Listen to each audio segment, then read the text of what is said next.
Welcome to the Mission Driven Leader, presented by TaleoConnects.com, where we explore the new, unknown, and innovative themes for work and give people the ability to show up resilient every day.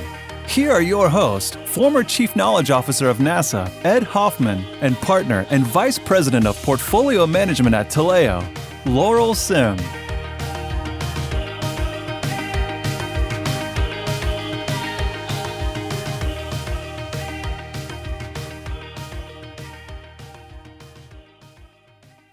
Well, welcome back to the Mission Driven Leader podcast. Ed, I'm really loving the attire that you got going on today, your NASA hat and your rocket shirt. You're looking pretty sassy, I'm not going to lie. Do you like it? Yeah. Yeah. I can get you a good deal on all of this. If you see anything, just let me know. Maybe not a good deal, but I can get you a deal. I would like a rocket shirt. I'm calling it right now. No, you know that I'm very excited about being here with Greg, and so I dressed to honor Gregory Robinson. This is I'm dressed like a NASA fan. That's it's you look like a NASA fan. You need one of those like those hand thumb things going high five and. No, we don't do that. That's kitsch. We don't do that. That's I didn't know. We do that in the military, other places. We don't do that. But okay. I was going to start with a question for you before we get into the serious business of talking to Greg. Okay. And you are my resident expert of all things Canada. You represent Canada to me. Yeah. And so it's family vacation planning time. Ooh. And I was just thinking we should maybe go visit Canada, holiday in Canada. And who would know better about what is the best place to go to in Canada? And so what's the best place to go to in Canada for a family vacation? And what's the worst place in Canada to go to? Oh, that's just mean. You can't make me call out the armpit of Canada. Okay. The best place in Canada, obviously I live in Calgary, so I'm very partial to Banff. Like it is actually to what? Stunning. Banff. What's a Banff? You should be embarrassed. You should really be embarrassed right now. It is one of the most picturesque mountain ranges in the entire world. And it's actually well known around the world. Maybe you should get out of your podcast and see some sites. Like it's embarrassing. I'm going to send you some pictures Greg, of have you the ever heard of Banff? I'm going to plead the fifth like so many people do these days. That's right. Yeah. Well, okay. I'll send you some pictures of Banff, but it is pretty beautiful, quite beautiful. All right. And then you get to visit me. Sounds like the Hoffman family is going to Banff. I'll tour you guys around like you've never been toured. Oh, yeah. Wonderful. Mm-hmm, that sounds... It also gets into... See, this connects. You're probably wondering, what does this at all have to do with, talking to, Greg Robinson? But it has a lot to do. It has to do with decisions. Oh, yeah. And you make this... One of the most important decisions is, where do you go on vacation? How do you holiday? What's right? What's, all that kind of stuff. Right. So I think it's all connected. I'm keenly excited to learn from Greg about getting people to make a decision. It's exhausting. So perhaps I should do a brief introduction. Well, I don't think, Greg, you need an introduction, but the least important part is probably you're a longtime friend of mine. We've known each other for probably... Sorry about that. for probably 30 years, and going back to our NASA Goddard spaceflight center days. Most recently, Greg was the program director for the world-famous James Webb Space Telescope, probably the most successful NASA mission ever, I would say, because of the data that's collecting now and in the future. Greg has been a deputy center director at the Glenn Research Center. So he has executive leadership expertise in addition to program director expertise. He's senior executive for a lot of the science missions, all the things that NASA flies and sends out. He had a lot to do with those activities. He was my boss, Laurel, for a period of time as the deputy chief engineer of all of NASA. No, he was a good boss. No, I was telling Greg's story, not you. Yeah. And and when I first met Greg, we were both at the Goddard Space Flight Center, NASA Goddard. Greg was a very young engineer. He looks the same, but he was a very young engineer. And you were being sent to the Goddard Leadership Education Series, which is how you develop leaders in the organization. And I was running that. And the first thing you came up to me and your question was, why do I need this leadership training stuff? What am I going to get out of it? And for the rest of our careers, whenever I've been with you, you just ask questions constantly that are kind of annoying to me because they're tough to answer. Why do you need to be here? But did you ever, after going through the learning program, ever get to the point where you understood why they were sending you to leadership development, learning programs with people like me? So first, I'm glad to be here. I'm quite excited, Laurel and Ed. And thanks for having me. I can talk about web and program project management and leadership all day long. You probably get sick of me. So in those early days of, I always believed, and I used to tell Ed this all the time, a good, smart engineer working at NASA, why do I need all of that soft skill crap? And I probably said worse than that. But I tell you, after I went to the first class, maybe even halfway through, I was sold, and I've been selling ever since.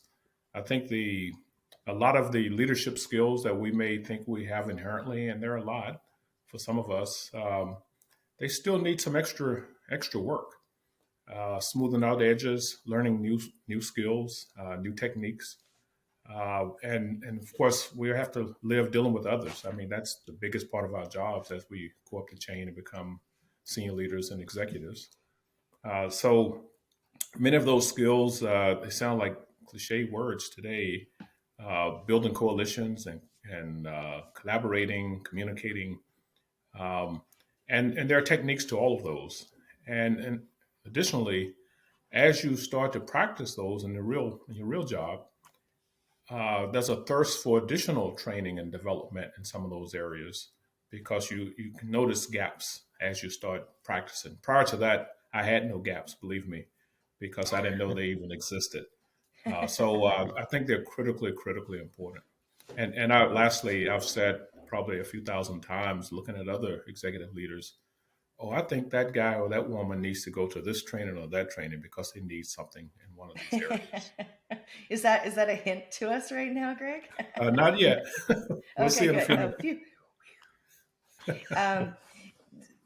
Greg, one of the things that I find quite interesting right now, and I don't know if it's like a leadership issue or if it's just a general lack of capability in decision making right now, but I'm coming across so many people that are in significant roles that need to be the decision maker that are not making the decisions. We give them all the data, and at the end of the meeting, I'm like, hey, like, what? So do you want left? Do you want right? Like, where do you want to go? And I'm finding that it's nonstop right now, where it's like, well, let's have another meeting about it. And I'm like, no, we don't have any more data to give you. Like, this is it. Like, why? Like, just make a decision so we can move forward. And this paralysis that is going on right now, I'm a bit baffled by it. So, I'm continually trying to dig into my toolkit to be like, should I be giving them different data? Should I be giving them different options? Like, what is it that I can do to help them to make a decision right now? And I don't know that it's in my ballpark. I'm baffled. So there's something called the cost of perfect information. So there's a cost to that. And what's good enough? 85%, 90%, pick a number. There's some number that's good enough.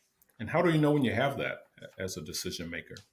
And certainly in the NASA world, with large missions like Webb Telescope and human spaceflight, those decisions get pretty tough because you can't afford to fail.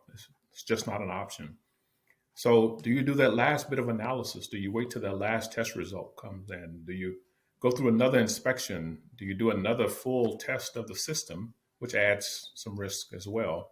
So normally you balance in risk of implementation and or risk of operations in these decisions. But at some point, you have to have enough confidence in the total scope of what's going on to make a decision. I used to tell one of my, I guess she was a resources manager, a really good accountant, very, very good. And she could play with the data and whip it around and tell all kinds of stories. And I used to tell her, geez, I need a business manager. I need someone to take that data, put it into information, and help me make a decision. So sometimes the data is critical. You have to have a certain amount of that, but you have to be able to fill the gap of enough data balancing against the risk. Do we go to market? Don't we? If you're selling a certain kind of product, you miss a whole cycle. That may be a year or 2 years. You're out of business at that point. But do you go to market with that product that can really be harmful to your customer base, to the public? And what's the right decision to make there? One, we're going to be out of business. Two, we may be out of business in another way if we go to market too soon. And there's no point solution to that question, but those are the things you have to balance. But you cannot afford to wait to the last piece of data. So one of the things yeah. Oh, go ahead. No, please go ahead, Ed. So your job largely with what you did as a project manager and as an engineer is making decisions. And you're wrong if you make a decision too fast and it goes wrong. And you're wrong if you spend a lot of money and you take too long to make a decision. And, people are saying, why don't you go? How do you make smart decisions? As the program director of the James Webb Space Telescope, a lot of things going on, a lot of focus, a lot of political pressure. How did you get to the point where you're comfortable to make decisions that needed to be made? Well, first you have to create common expectations with your customers and stakeholders, and with your organizational leadership, and then your team. And so, what are the expectations? Do we absolutely have to deliver in 1 year? And what does that mean to the team if they think it's going to take 18 months? Do I go to my customers and stakeholders and say we're going to deliver in 12 months, knowing that my team doesn't believe that? How do I shape that story for the whole team? Perhaps I'm making this one up. Perhaps I will challenge my team. I know we can't do 12 months. We can't afford to make it 18. So how can we really improve our processes to increase performance and efficiency? And I'm going to try to sell this thing at 15 or 16 months, right? So we meet in the middle. And of course, for my stakeholders and customers, now they have a different expectation. They know they can't get 12 months, but they will fight me if I say 18 months. So I'm going to go somewhere in the middle. But I have to have everyone agreeing, and particularly my team, because if you can't deliver, you can't deliver. It doesn't matter what you say. Also, you're creating trust in the whole chain from the bottom to the top. So you're not selling something that you cannot do to your customers, and you're not forcing your team to try to do something they can't do. But now you create other problems in your system or whatever your product is. So it's creating the common expectations up front, challenging the team, and also when they come up with these creative and innovative ideas on how to improve performance and efficiency, it's good for you to hear some of those stories so you can make some decisions on, well, let's go that route. It sounds good, but not take that power away from that team to execute it. There's a lot to unravel there, but the one thing that I really loved about what I heard you say is that you go back to the team and you challenge them, because then it becomes a team execution, a team decision to like, let's fight the good fight here, because I know that we all together, if we're going to do it, we can do it. And I think that gets missed, right? Like I think that as a good leader, if you really help your team to make the decision, you're going to come out stronger. So that's a curious one for me, thinking about the clients that I'm working with right now. I've had situations. I'm sorry, Laura. I've had Nope, go ahead. situations where leaders have gone to stakeholders and said, we can do X. And the team said, I can't believe he or she said that. It's not Mhm. possible. So then there's a lot of pressure on that team to execute. Now they start making a lot of suboptimized decisions. And in some cases, adding risk into that product or that system. And you definitely don't want that to happen. The other part in expectations, particularly with customers and stakeholders, is uh, all of this is really about storytelling. The data takes care of itself. Hey, folks, this is hard. This is really complex. We've never done this before. I'm going to tell you 16 months, but it's going to be tight. So let's say it turns out to be 17 months and it works. that ultimately it has to work. Everyone is happy. They're dancing in the streets. So it's also framing the story, not just with data. So when I took over Web, quick short story, um, there were a lot of problems going on. That's why my arms were twisted, and everyone throughout the chain was saying, "Well, don't look at me. I didn't know about that problem. Oh, I didn't know that. I never heard this." Then everyone below said, "But I told you. Well, I gave you the data." And the trail was there all over the place, right? A lot of times we were passing along data, passing along charts. No one has time to read it. No one has time to interpret it. So you have to communicate the story with the supporting data. And sometimes I just need 2 or 3 sentences. I don't need PowerPoints and PowerPoints of data. So it's the storytelling part. No kidding. It is there. There really is no time to read emails these days, which is curious because how are you going to get the information across to people? Um, and when they're in the meetings, they're thinking about the last meeting that they were just at, or the meeting that they're headed to, and you're hopefully you're catching them where your meeting's actually an important meeting because they've been meetingified. So you have to tell something compelling so that they hear you well enough to then make a decision. It's a pretty pungent thought, right? Pretty pungent. Eek. I gotta Yeah. do better. Gotta do better. Well, Yeah. if I can add to that, one thing that's really hard to do is to reduce the number of meetings and or change the nature of the meeting. Because oftentimes when you take over an organization, you're walking into a culture of the way they do business. And I like to take a step back and say, geez, do I really need that one? I'm in meetings all day. I park the car, I run in the building, and I'm in meetings, right? And I turn off the computer and I run home and eat and go to bed. All day meetings in between. And I slept with my eyes open through most of them. So I agree.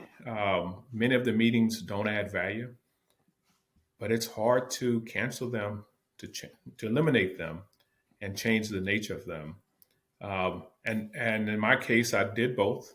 I had to go with some that I didn't think had any benefit at all, actual negative benefit, because it took time and energy, and people had to prepare for those, particularly your team, versus the right number, right type of meetings for everyone to communicate a certain level of information. I'm monopolizing the entire conversation, Ed. I'm very Yeah, sorry, but you told me before you were so I excited to have I'm Greg here because you're so bored with me I already. really But am. I'm so we'll ignore excited. that part of it. You said something to me that's fascinating. One of the things that you said, because you're an engineer, you're a project manager, you're an executive.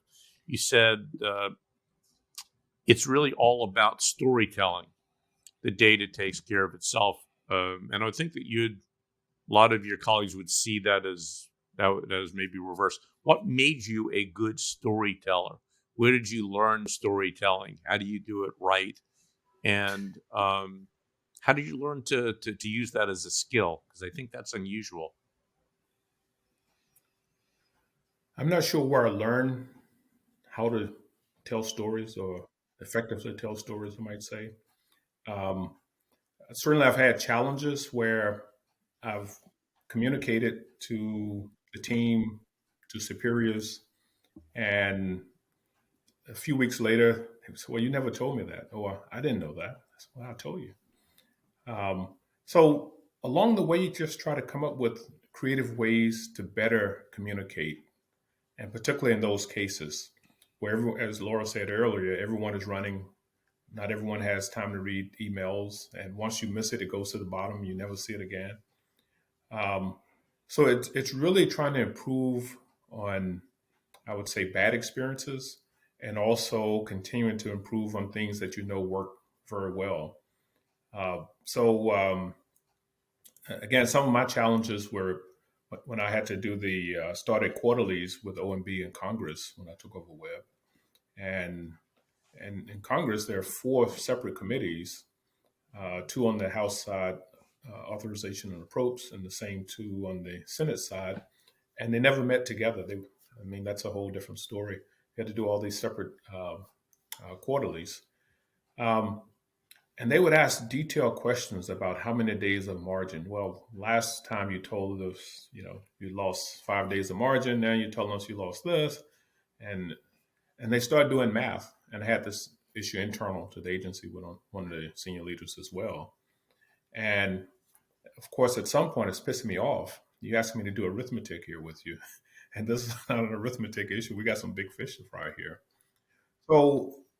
So I actually stopped communicating on a regular basis. This was written communication. I stopped communicating margin in my weeklies, week to week. I started telling the story. Hey, we lost some days. By the way, we gained some also. The team got very creative. We gained some days. We found some ways to maximize how we tested, so we didn't have to do 3 tests. And this is the total. So I had to find a way to tell that story. Otherwise, people were trying to hold me to arithmetic.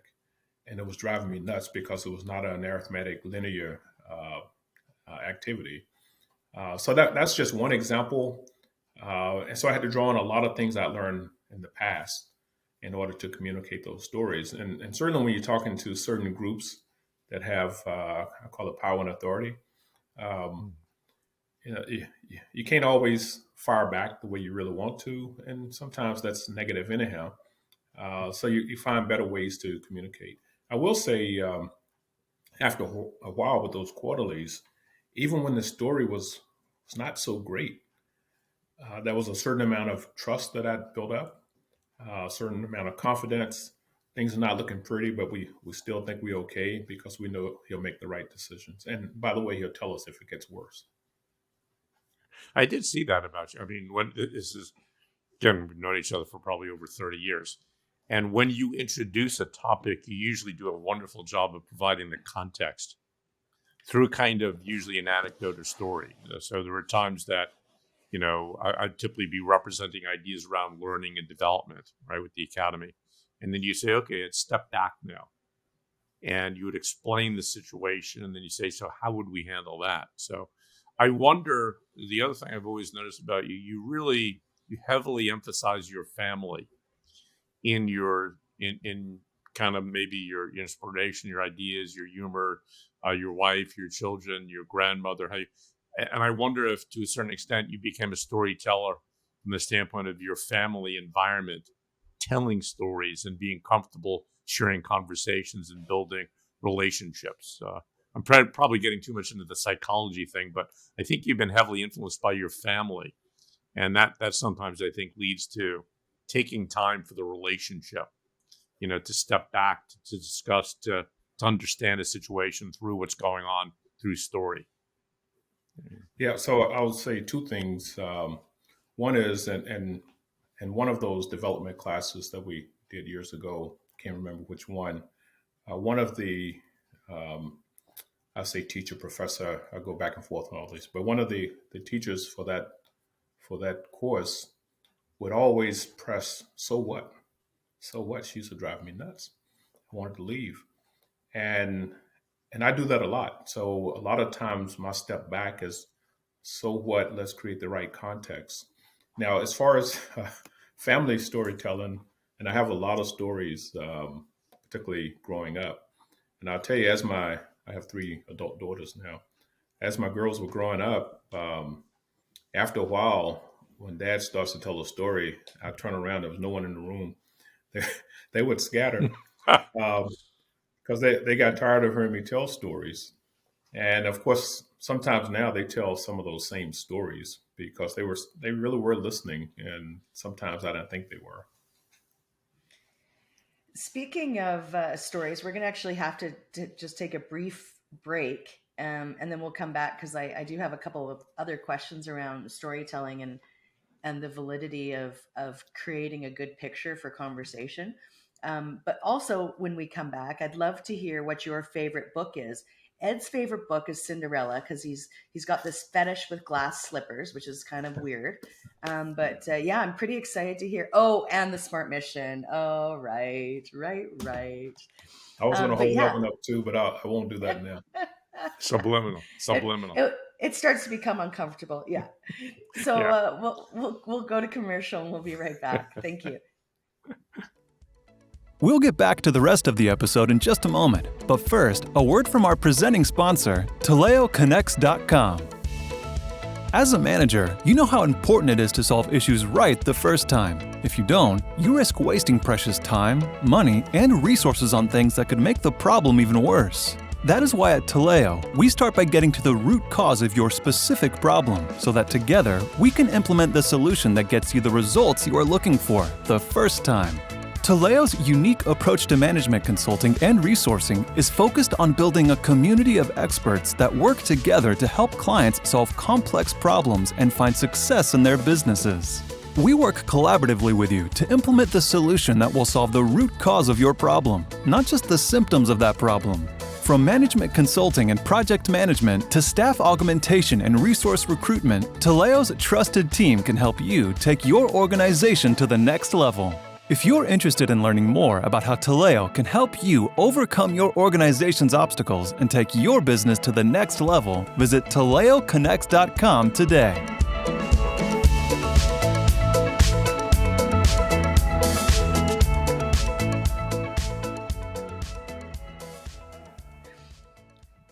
Well, welcome back to the Mission Driven Leader podcast with fast. Greg.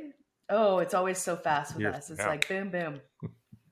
And so, Greg, what is your favorite book? What's the book that gets you up in the morning? That's a different question, by the way. What's his favorite book and what gets him up in the morning? But I'm just saying. The book that gets you up in the morning, the book that inspires you. So I will mention a few, and so number one is the Bible. That's my favorite book. Also gets me up in the morning.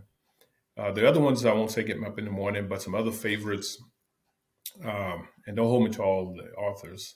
One is Warren Blank, 108 Skills of Natural Born Leaders.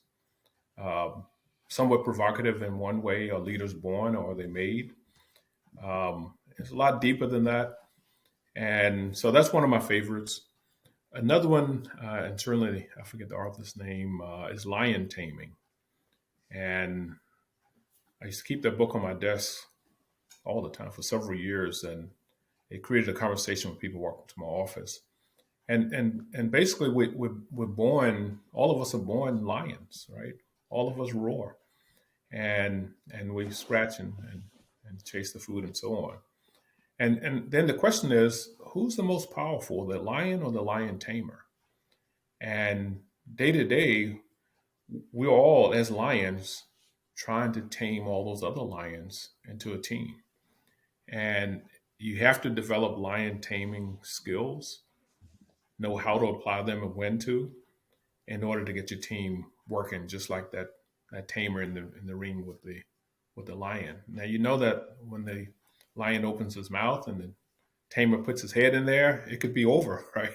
Just one second or so. And that's how we work day to day. Those hazards are always there. And how do we train ourselves and train the team, and more so create the culture and the environment where you can create more lion tamers and still be able to use that lion when you need them. And it's a tricky thing. And again, we talk about soft skills. We talk about all kinds of fancy terms now, power skills, and I've heard a whole lot more. They're critically important. So you have to continue to find ways to hone those skills of lion taming. So those are I would say, three of my favorite books. I have Any other a book that you had mentioned, Greg? Or I like nonfiction too. So I like nonfiction books, and then there's some guy I know that has one that he recently did. And Ed, if you could hold that one up, um, that's that's on you're my talking about this, the Smart Mission? that's on my next list.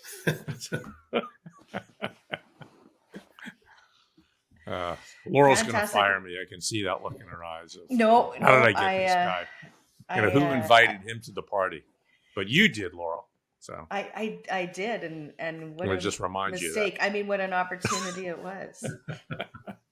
I've never heard of that book, Greg, and I'm pretty keen to check it out now, because probably the way you just described it, you should probably be like their publicist or something, because it really has me thinking that I need to go read it now.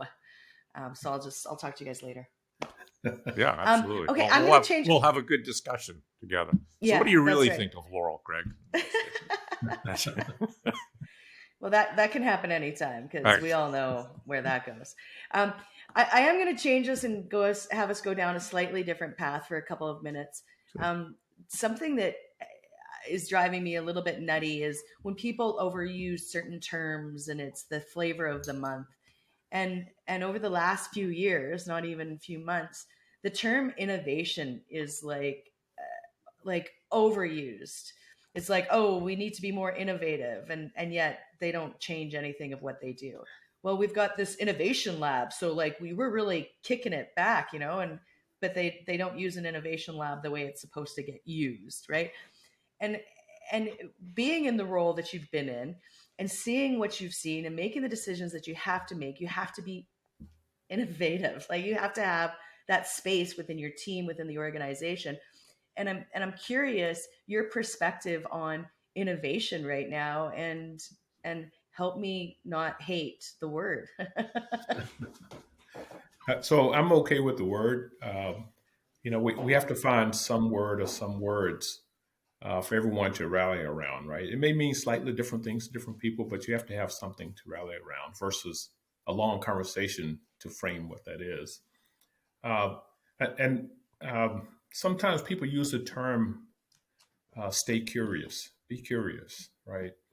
When you're curious, the innovation kind of happens naturally in the process. I think the key is creating the environment and the culture and the encouragement, and I would say even the reward system for people to be innovative. Now, if you have a long sustaining product or products, you certainly want people to be innovative, but you say, geez, we don't want to mess with these products because this is our cash cow. It's selling great. We're a leader in the market. But you can always make those things better, as one of those companies' slogan goes, right? So how do you allow people to be innovative to make that product and or process a little bit better? In other cases, you're trying to come up with the next generation, or the skip generation, I call it, for your next products or product. And how do you create that environment? Do you need an innovation lab? Do you need an innovation team or department?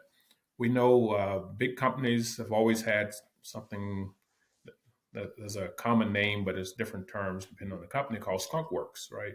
I think Lockheed made that name popular. And in the Skunk Work environment, it's really all about being innovative, new ideas, advanced thinking, better processes, more efficiency. It's all around that. Less paper, fewer people as necessary, keeping costs down, and let's come up with something that's just revolutionary for our next and skip generation products. So in that case, you can have a separate division just for that kind of work. And others, you still want to make your current processes and products better. But if you come up with these bright ideas and no one will let you get them into the system, then you can bet your organization will never be innovative per se. Now, just some simple things, and this might be a flaw in my character. I think my kids and my wife tell me all the time. I walk into a restaurant and I'll see kind of how people are working and how the servers are working. And why do they have a table here and they have a table way over there and they got 15 tables in between? Maybe it'd be more efficient for this person to have 3 or 4 tables right here. Now, some people tell me that's not a best case for that industry. I still don't agree with that. I think the efficiency is different. So I walk into places and I see that all the time, even in a place where you have advanced development work. Right away, I just notice processes that can be done differently, or a product can be done differently. But why did they put the control over here, and they can put it here or make it voice activated? And to me, that's really innovation. And then the step to get it into your system and processes. That's normally in technology, we say the valley of death. That's the valley of death, is getting it into the system. I thought I was the only person in the entire world that would go into a place and be like, oh, they just need a Laurel for an hour in here. My husband even says to me now before we go into places, like, do not look at this because you're already going to like have all these solutions. We're not here to help them solve this problem, Laurel. We're here to go have lunch. Right. I'm like, okay, I get it. I'll be quiet. Well, that's innovative. That's really innovative thinking. And no one has to tell you to do it. Right. Right. But they just won't give you the keys to change anything. Yeah. Well, my husband definitely won't give me the keys for it. He's like, you need to take a step back, lady. There is medication for that, though. Just have your husband call me. I'm never introducing you guys to each other. Are you kidding me? One other question on innovation, and then we can hop off of it. But what would be one small thing, like if an organization said, Greg, like culturally, we don't have an innovative practice, but what is one small thing that we could do to kind of, evolve and move forward to more of an innovative culture in our organization? What's that one small thing that you would say, hey, if you try this, that might help you? I won't say one thing. So I like focus groups, right? So again, generally people in your organization are already doing this in their heads or in the evenings. They're already doing these things, just a normal, natural activity. I would say you set up some quick focus groups. All these things need to be fast. You don't plan them over 6 months. You plan them over next week, right? And say, let's put some things on the table. What are people thinking? What are people trying to do? And what are the barriers? And I would just say take a handful of those, whatever's right for your organization, 3, pick a number, and say, okay, over the next 30 days, we're going to actually incorporate these into our way of doing business, into our command media and all this kind of stuff. And we're going to see how it goes. And maybe we will add 1 or 2 of these over the next X months. So that's a quick way to get into it, and also find out where you can actually do these things. Just let the team tell you. Yeah, that's fantastic. And I don't think it's intrusive, right, Ed? Like it's not intrusive to a culture that is afraid of change. It's like it's kind of opening the door just enough to create some new energy. Yeah. Well, if you're working in a place that's afraid of change, it's not going to change. Been there, done that. I think that's where you have to leave or do something. That's why they hire me, though. No, well, get Laurel. I still need some problem companies. See, but if they're afraid of it, then they're probably not going to hire you. One of the things I wanted to explore with you, Greg, is people have remarked to me, you seem very, very comfortable with yourself. Would be the word. Very solid. Really, as long as I've known you, you have the feeling that you know what you're about, you know what you're doing, you know, kind of where you need to be. How did you get to the point where you're comfortable with Greg? Whoa. No, I mean, it's an important question. It's a big question. It's a big question. One of the things that people have come to me when they're complimenting Greg when you're not there is that he's solid. He's aware of himself. There's no parts kind of falling off, if you will. So this is a fantastic question. Well done, Ed. Well done. There you go. Yeah. So I'll make a long story out of this. So one of my mentees, who also very senior level person, when he would do job interviews, within NASA, he would say, they always ask these two questions. So tell us about one of your strengths. And then they say, well, give us a couple of weaknesses. And he said he always struggles with that. I'm not going to tell them about my weakness. They'll hold it against me, right? And they'll never hire me. So, well, it's not about telling them what your weaknesses are. It's really telling them about your weaknesses, your awareness, and what are you doing to overcome them. That's really what it's all about. It's not the other stuff. So I know my strengths, and I certainly know my weaknesses.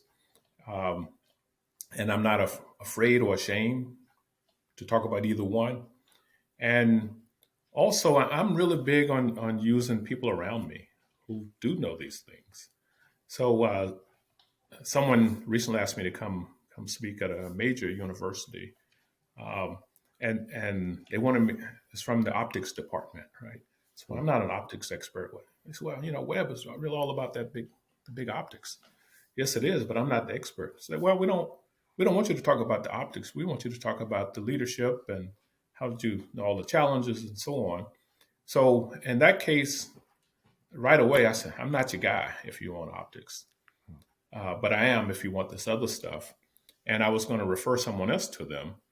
So very comfortable, not ashamed of, and some people try to mask all of that because they want to be seen as the expert for everything. And so that's one of them. And over time with your experience and experiences, as you hear people say in sports, when they go to the next level, I said, the game looks comfortable to you, from when you were a rookie to, year 3. And they would say, well, the game slowed down for me. The quarterback, everything was moving so fast. Now it's in slow motion. Or the pitcher or the hitter, you pick a sport. So for me, with my experience and experiences and dealing with people, understanding development, whether it's in space systems or anything else, the game is slowed down. So I can take data. I can hear 3 or 4 people in the room talking, and I can drill it down to just 1 or 2 things that need to be done or I need to be concerned about. And that's what's really been helpful for me in the last many years. And lastly, in one of my jobs, I did a detail on another agency. Can't remember how long ago now, 10 or 12 years NOAA, ago. Right? Yeah, national. Yeah, and which is on Department of Commerce. And they had a lot of challenges, particularly organizational challenges. And some guy wrote a book, Thriving on Chaos. I think he wrote that book many years before he saw this experiment. I learned so much in that environment, more so how to deal with people and not how to deal with people, particularly stakeholders, leadership, where you can make huge changes without being a lion, so to say. And believe me, I was both in that case, a lion, because the lion taming wasn't working. So you go back to your natural raw talent, right? But I learned a lot from that on that I still don't have to be a lion even when things are quite tough. So you're comfortable with awareness is big summary of that, but this cuts into a lot of things you've been talking about: learning, why you learn, being curious, listening. When you listen to other people, you have to listen to the good and the bad, and knowing your strengths, knowing your weaknesses. And so for you, it seems like a heavy emphasis on you get your grounding through being open to the awareness of what's going on and who you are. Yeah, absolutely. So many years ago, I was still at Goddard back then. So one of my dear colleagues, and actually we went to Howard University together, we'd be in meetings and she would say, well, Greg, you never listened to me.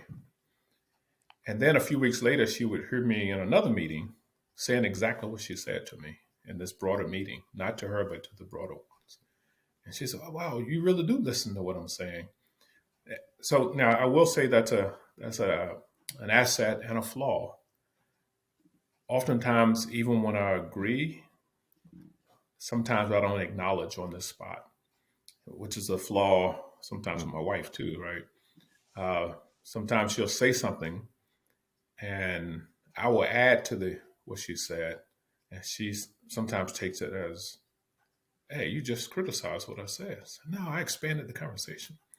So that's a flaw. I need to find better ways to acknowledge that I'm hearing you and or I agree um, before I go on and before I add to the conversation.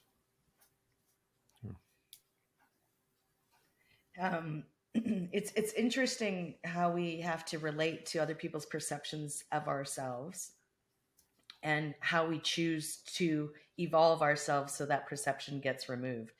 And I really enjoyed the entire thought process around how you create that connection for that person so that they know that I heard you and I'm evolving the discussion. That's a pretty special statement, right? Ed, every time I interrupt you, I'm just trying to evolve the discussion, okay? Don't be offended. What did you say, Laurel? It's too late. I've already taken a nap. We're fine. You know what? It's so unfortunate. We're coming to the end of our time here, and I have so many more questions for you. I know. I got Isn't key it terrible? questions for Greg. Okay. I'll give you one more question, and then that's it, Ed. I was going to ask him who was the favorite person he worked with at NASA. No, I was not going to say that. So you teach, you're faculty at Columbia University, information knowledge strategy. You teach, leading complex projects. What do you find is the most important message you share with students? Which is, what are they looking for? What do they need to know? But from a Greg Robinson standpoint, what's the message that you think is most important for students to understand about life or about complexity and leading projects? So I'll tell you, I've been quite selfish. I think I've learned more from the students than they've learned from me. And reason being, my experience is space and technology and systems and rockets and so on. There you go. I'm not sure I've had maybe one or two students in my class. Most of them are not from that arena. From theater to marketing to finance, you pick the area. And all of them are extremely smart. That's why they're in Columbia Graduate School, right? What I really learned is how I can take all of my experiences and it's applicable to everything.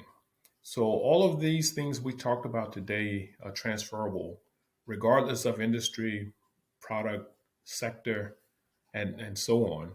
And that's one of the things I really try to get across. It's really about leadership. As Laura mentioned earlier, it's about decision making, taking data. I know we're in the world of big data and quantum and all of these things and analytics.